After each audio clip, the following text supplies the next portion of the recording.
هممون یه جایی از زندگی یه سوال مشترک تو ذهنمون داشتیم. من واقعا کیم؟ بین نقشهایی که بازی میکنیم، شغل، خانواده، توقع، ترسامون، یه من واقعی هست که معمولا صدای اون گم میشه. مسیر درون جاییه که قراره با هم بریم تا کم کم اون صدا رو بشنویم. اینجا قراره یاد بگیریم چطور آرومتر زندگی کنیم، چطور خودمون رو بهتر درک کنیم و چطور از درون قوی‌تر و آزادتر بشیم. این یه فقط یک کانال انگیزشی نیست، این یک سفری به سمت خودت. اگه آماده ای با من بیا تو مسیر درون.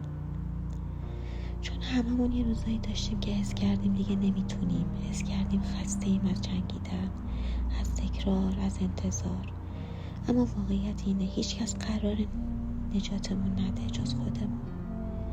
مسیر درون از همون لحظه شروع میشه که تصمیم میگیری ادامه بدی، حتی وقتی هیچ کس بهت باور نداره، حتی وقتی زمین خوردی و درد داری.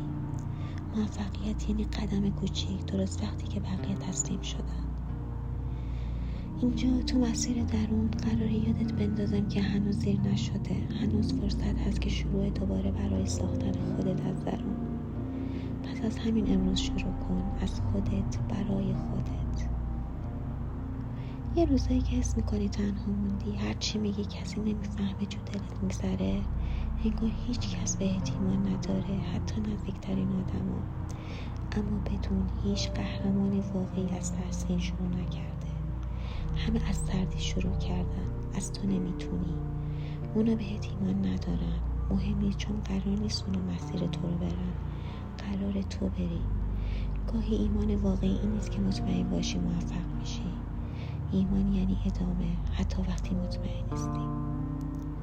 خودتو باور کن، چون روزایی میرسه که همونایی که بهت شک داشتن با لبخند بهت میگن میدونی، همیشه میدونستم موفق میشی.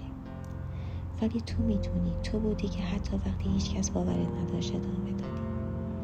این یعنی قدرت درون، این یعنی مسیر درون.